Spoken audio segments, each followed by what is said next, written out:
예레미야 31장 23절에서 33절까지 말씀입니다. 제가 읽고 마지막 절 다 같이 합독하도록 하겠습니다. 만군의 여호와 이스라엘의 하나님께서 이와 같이 말씀하시니라. 내가 그 사로잡힌 자를 돌아오게 할 때에 그들이 유다 땅과 그 성읍들에서 다시 이 말을 쓰리니 곧 의로운 처소요 거룩한 산이여 여호와께서 내게 복 주시기를 원하노라 할 것이며, 유다와 그 모든 성읍의 농부와 양떼를 인도한 자가 거기에 함께 살리니 이는 내가 그 피곤한 심령을 삼켜하게 하며 모든 연약한 심령을 만족하게 하였음이라 하시기로, 내가 깨어보니 내 잠이 달았더라. 여호와의 말씀이니라. 보라, 내가 사람의 씨와 짐승의 씨를 이스라엘 집과 유다 집에 뿌릴 날에 이르리니 깨어서 그들을 뿌리 뽑으며 무너뜨리며 전복하며 멸망시키며 괴롭게 하던 것과 같이 내가 깨어서 그들을 세우며 심으리라. 여호와의 말씀이니라. 그때 그들이 말하기를 다시는 아버지가 신 포도를 먹었으므로 아들들의 이가 시다 하지 아니하겠고, 신 포도를 먹는 자마다 그의 이가 신 것 같이 누구나 자기의 죄악으로 말미암아 죽으리라. 여호와의 말씀이니라. 보라, 날이 이르리니 내가 이스라엘 집과 유다 집에 새 언약을 맺으리라. 이 언약은 내가 그들의 조상들의 손을 잡고 애굽 땅에서 인도하여 내던 날에 맺은 것과 같지 아니할 것은 내가 그들의 남편이 되었어도 그들이 내 언약을 깨뜨렸음이라. 여호와의 말씀이니라. 우리 마지막 절 다 같이 읽겠습니다. 그러나 그날 후에 내가 이스라엘 집과 맺을 언약은 이러하리니 곧 내가 나의 법을 그들의 속에 두며 그들의 마음에 기록하여 나는 그들의 하나님이 되고 그들은 내 백성이 될 것이라. 여호와의 말씀이니라. 아멘.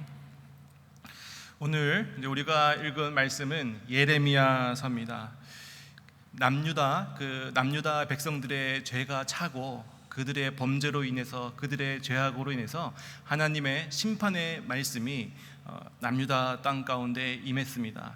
그때 그 하나님의 말씀을 전했던 선지자가 바로 이 예레미야 선지자였습니다. 이 선지자라는 것은 하나님의 말씀을 그대로 토 하나 달지 않고 정확하게 전달해 주는 역할이 바로 이 선지자의 역할입니다. 그런데 하나님께서 받은 말씀을 바꾸고 또 듣는 사람의 또 호에 맞게 또 왜곡시킨다면 그 사람은 선지자가 아니라 거짓 선지자가 되겠죠. 그래서 이 예레미야는 하나님께 받은 말씀을 그대로 백성들에게 전달하는 그 중요한 사명을 감당하게 됩니다. 우리도 이 주변 사람들에게 이제 말을 할 때, 좋은 말을 할 때는 너무나도 쉽습니다. 너무 오늘 멋져요, 오늘 너무 예뻐요, 너무 아름다워요, 화이팅, 할 수 있어요, 이런 말들은 너무 쉽죠. 그런데 상대방을 향해서 조언을 해주거나 충고를 하는 말, 또 고치게끔 하는 말들, 그러니까 생활 습관, 버릇이나 가치관, 사상 이런 것들에 대해서 조언을 해줄 때는 굉장히 조심스럽습니다. 그 상대방을 향한 그 사랑의 마음이 담겨야 하고요. 또 그 상대방이 들을 사항이 되었는가 또 고려해야 되고, 또 그 사람이 그것을 듣고 고칠 수 있는가, 혹은 나와의 관계가 올바로 정립되어 있는가, 이런 것들을 신경 쓰면서 해야 되기 때문에 쉬운 일이 아닙니다.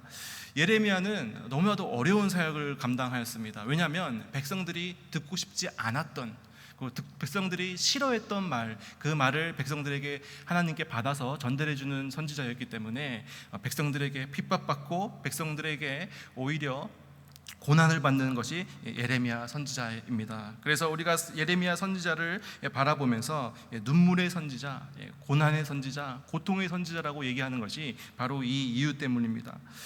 예레미야가 처음부터 이렇게 어려운 사역을 감당했던 것은 아닙니다. 예레미야가 처음 사역을 시작했을 때는 요시야 왕 때인데, 그 요시야 왕은 종교 개혁을 단행하던 왕이었습니다. 그러니까 이 예레미야가 하나님께 말씀을 받고 또 요시야 왕에게 막 조언을 하면 그 요시야 왕이 그 종교 개혁을 이루는 모습을 보면서 얼마나 기뻤을까. 이렇게 너무나도 기쁘게, 너무나도 쉽게 사역을 했던 예레미야지만 이 요시야 왕이 죽고 이제 마지막 시드기야 왕 때는 너무나도 힘든 사역이 시작이 됩니다.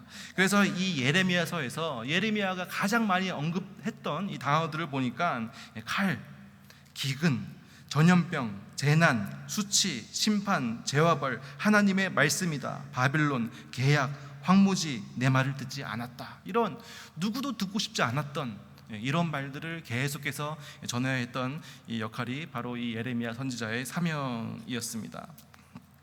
그러면 이 예레미야 선지자가 이 남유다 백성들을 향하여 이 심판을 선언하는데, 하나님께서는 왜 이 이스라엘 백성들에게 심판을 선언하셨을까?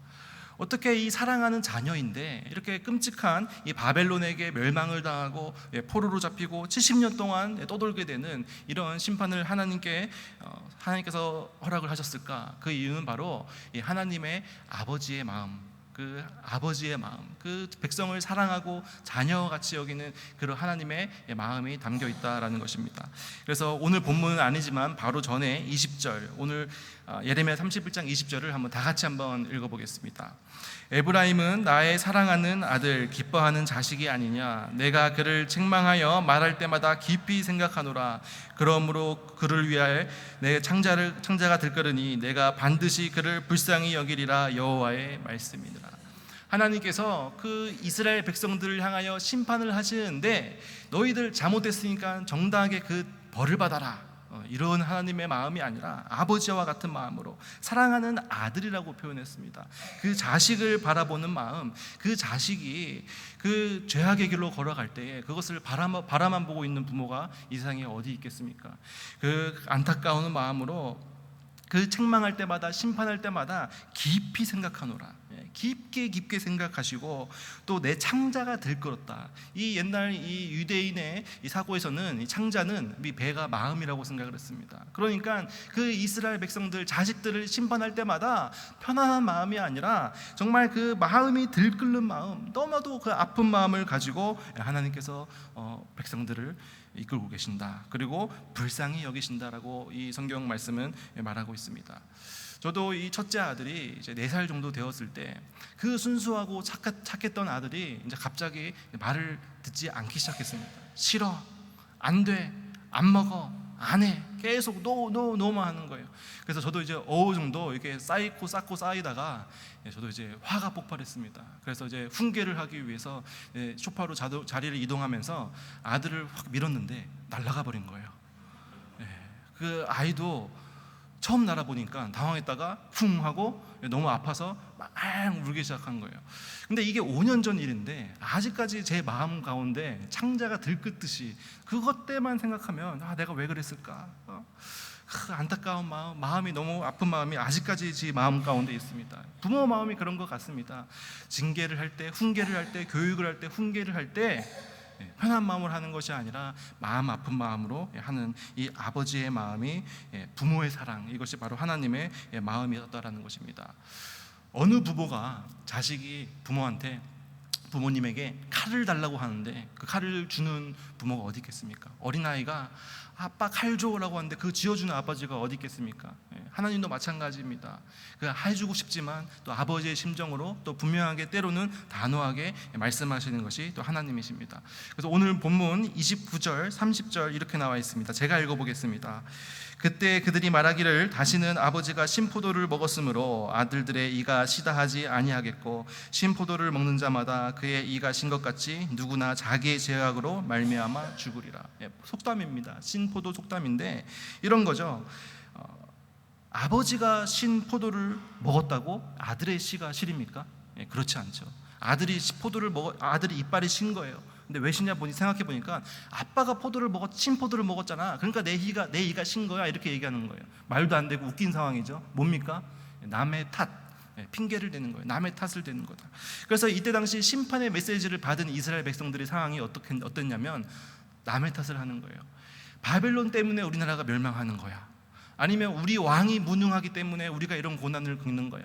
아니면 우리나라의 정치인이 부패했기 때문에 우리가 이런 고난을 받는 거야 라고 남의 탓, 이 탓, 저 탓으로 심판의 탓을 돌리는 이스라엘 백성들의 모습을 보고 하나님께서 단호하게 말씀하십니다. 누구나 자기의 죄악으로 말미암아 죽으리라. 그것이 아니다.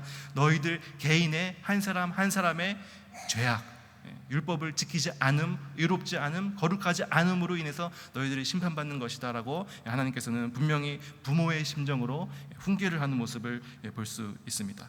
그래서 오늘 본문 23절은 이렇게 시작합니다. 우리 상반절만 빨간색으로 표시를 해뒀는데 우리 다 같이 읽겠습니다. 시작. 자세히 말씀하시니라. 만군의 여호와 이스라엘 하나님께서 이와 같이 말씀하시니라. 하나님께서 이와 같이 말씀하신다라고 예레미야가 강조하고 있는 것을 볼 수 있습니다.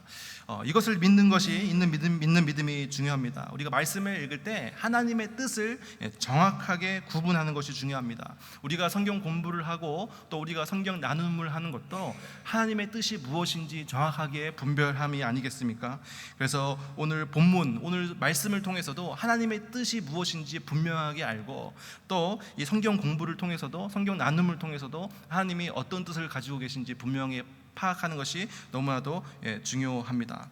오늘 말씀을 보니까 하나님의 말씀이다라는 것을 강조하고 있습니다. 이 뜻은 뭐냐면 반드시 일어날 것이다. 하나님께서 정하셨다라는 뜻을 가지고 있습니다.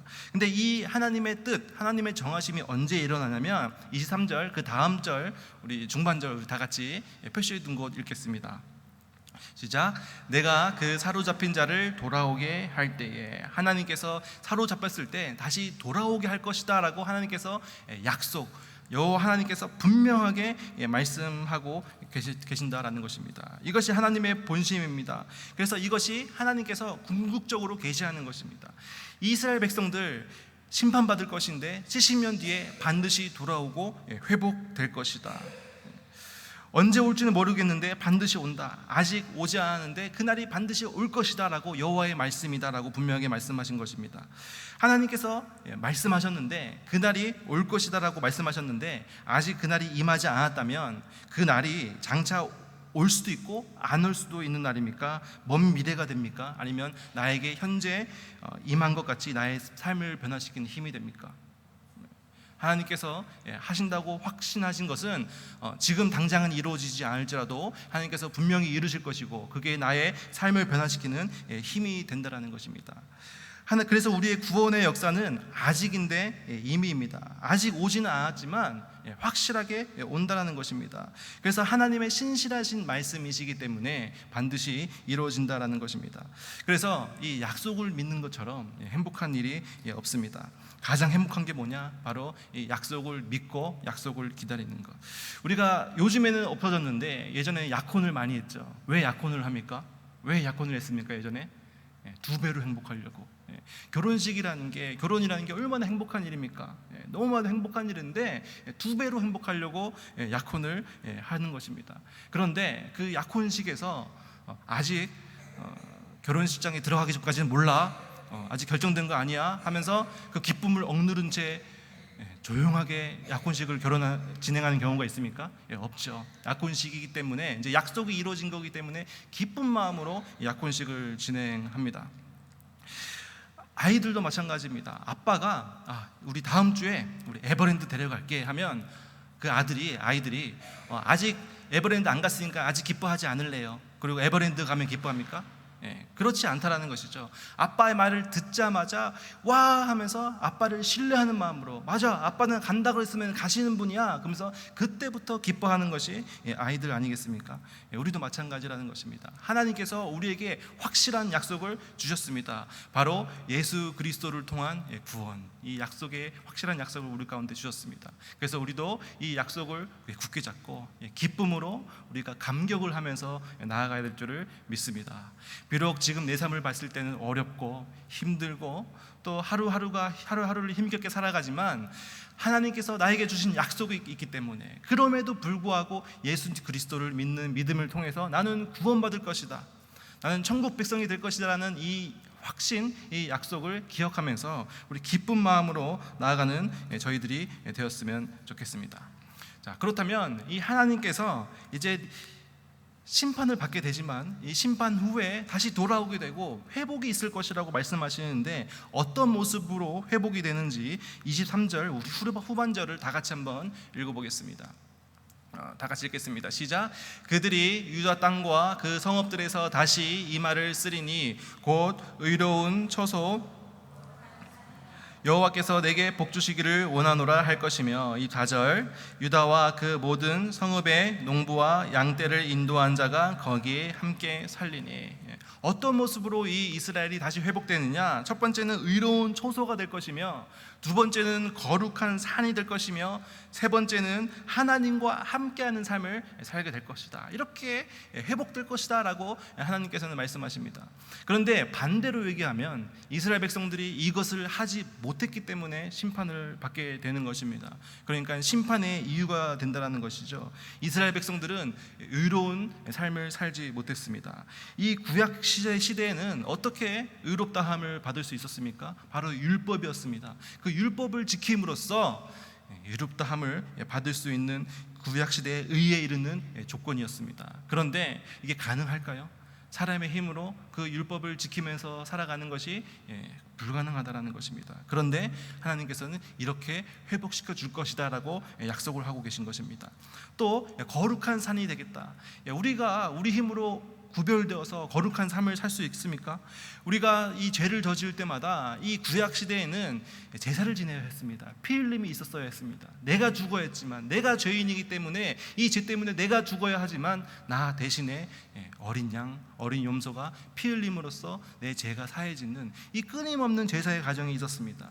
그리고 하나님께서는 이스라엘 백성들을 향해서 구별되라고 말씀하시죠. 너희들은 달라야 한다. 그 나라의 풍습과 문화를 받아들이면서 사는 것이 아니라 너는 하나님의 백성답게, 하나님의 자녀답게 살아야 한다라고 분명히 말씀하십니다. 그런데 이것이 여간 어려운 것이 아닙니다.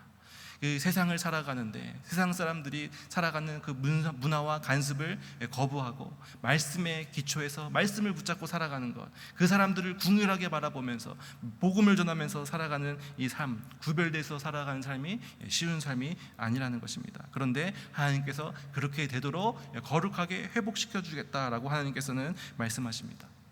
하나님과, 세 번째로는 하나님과 함께하는 삶을 살게 하겠다. 하나님만 의지하는 삶을 살게 하겠다. 이스라엘 백성들이 하나님만 의지하지 못했습니다. 이스라엘 백성들은 자신들의 힘과 자신들의 능력을 의지하면서 살았습니다. 이 느부갓네살 왕, 이 바벨론의 군대가 쳐들어오는데, 이 실제로 예레미야에서 보면 그 바벨론의 군대가 쳐들어왔을 때 애굽의 군대도 같이 출동합니다. 그래서 이 왕이 아직 전면전을 벌일 때가 아니다라고 다시 바벨론 군사가 잠시 후퇴하는 모습을 성경에서 볼 수 있습니다. 그 모습을 바라보면서 이스라엘 백성들이 생각을 하는 거죠. 바벨론보다 우리가 붙잡아야 할 것은 애굽이야, 이집트야라고 이스라엘 백성들이 애굽을 의지하기 시작합니다. 그리고 그렇게 원수같이 지냈던 그 주변의 국가들, 아람과 모압, 암몬 이런 족속들과 갑자기 연합 전선이 펼쳐집니다. 우리가 이렇게 서로 싸우던 우리끼리 이렇게 뭉친다면, 그리고 애국까지 있다면 이 바벨론 정도 우리가 부셔낼 수 있어, 지켜낼 수 있어라고 자신의 힘과 자신의 능력을 의지하면서 나아갔던 것이 이스라엘 백성들이었다라는 것입니다. 우리도 마찬가지입니다. 우리가 어려움을 겪었을 때 하나님만 의지하고 하나님께 먼저 무릎 꿇고 간구하며 지혜를 구해야 하지만 우리가 어떻게 살아갑니까? 우리도 세상 속에 살다 보니까 이 세상의 지혜와 또 세상의 방법들로 또 살아가는 우리들의 모습을 또 돌아보게 됩니다. 그런데 이 하나님만 붙잡고 살아가는 것, 이것도 하나님만 의지하면서 살아가는 것 쉽지 않습니다. 그런데 이 회복될 날에는 하나님만 의지하는, 하나님과 함께하는 삶을 살게 해주겠다라고 하나님께서는 말씀하십니다. 자, 어떻게 우리 힘으로 의로울 수 없는데 하나님께서 의로운 사람이 의롭게 하게 해주시고, 또 우리 힘으로 거룩하게 살아갈 수 없는 존재, 나약한 존재인데 하나님께서는 어떻게 우리를 거룩하게 만들어 주시고, 또 우리의 하나님과 하나님만 순종하면서 살아가지 못하는 우리인데 어떻게 하나님과 함께 하나님만 의지하면서 살아가는 삶을 살게 해주실까요? 바로 새 언약입니다. 하나님께서는 오늘 말씀을 통해서 너희들이 스스로 의롭고 스스로 거룩하고 너희들이 하나님을 의지하면서만 살기 힘든 존재이지만 바로 새 언약을 허락함으로 새 언약을 통해서 너희들을 회복시켜 주겠다라고 말씀하십니다. 그래서 31절 말씀, 오늘 본문의 31절 말씀을 제가 읽겠습니다. 여호와의 말씀이니라. 보라, 날이 이르니니 내가 이스라엘 집과 유다의 집에 새 언약을 맺으리라. 이 새 언약을 통해서 너희들이 의롭고 거룩하고 하나님만 의지하는 삶을 살 수 있도록 회복시켜 주겠다라고 하나님께서는 말씀하십니다. 옛 언약, 이 새 언약, 이 옛 언약인 율법은 이 율법 앞에서 이 이스라엘은 철저하게 패배했습니다. 결국 그 율법이 요구하는 그 의에 이르지 못했고 결국 멸망이라는 비극을 피할 수 없었습니다. 그런데 하나님께서는 이 새로운 언약을 우리 가운데 예배하셨다라는 것입니다. 이 새 언약이 무엇일까요? 바로 예수 그리스도입니다. 우리 누가복음 22장 19절과 20절을 제가 한번 읽어보겠습니다. 또 떡을 가져 감사기도 하시고 떼어 그들에게 주시며 이르시되 이것은 너희를 위하여 주는 내 몸이라 너희가 이를 행하여 나를 기념하라 하시고, 우리 마지막 날에 예수님께서 십자가에 못 박혀 돌아가시기 전에 성만찬식에서 예수님께서 하신 말씀입니다. 20절에 예수님께서 새 언약에 대해서 언급하십니다. 20절입니다. 저녁 먹은 후에 잔도 그와 같이 하여 이르시되 이 잔은 내 피로 세우는 새 언약이니 곧 너희를 위하여 붓는 것이라. 바로 이 새 언약이 바로 예수님의 십자가 사건, 예수 그리스도입니다. 근데 이 사실은 이것이 갑자기 나온 것이 아니라 이 구약 처음부터 끝까지 바로 이 예수 그리스도 메시아를 성경은 조명하고 있었습니다. 바로 원시복음이라 그러죠. 여자의 후손은 내 머리를 상하게 할 것이요. 이 원시복음부터 시작해서 이 다윗의 뿌리로부터 메시아가 날 것이다. 끊임없이 또 이사야서를 통해서 구약 전체가 앞으로 오실 그 새 언약이신 예수 그리스도를 계속해서 조명하고 있습니다. 그래서 우리는 이 새 언약을 붙잡고 살아가는 존재입니다. 근데 이 새 언약은 어떠한 특징을 가지고 있느냐? 33절 말씀을 우리 다 같이 한번 읽어보겠습니다. 그러나 그날 후에 내가 이스라엘 집과 맺을 언약은 이러하니 곧 내가 나의 법을 그들의 속에 두며 그들의 마음에 기록하여 나는 그들의 하나님이 되고 그들은 나의 백성이 될 것이라. 여호와의 말씀이니라.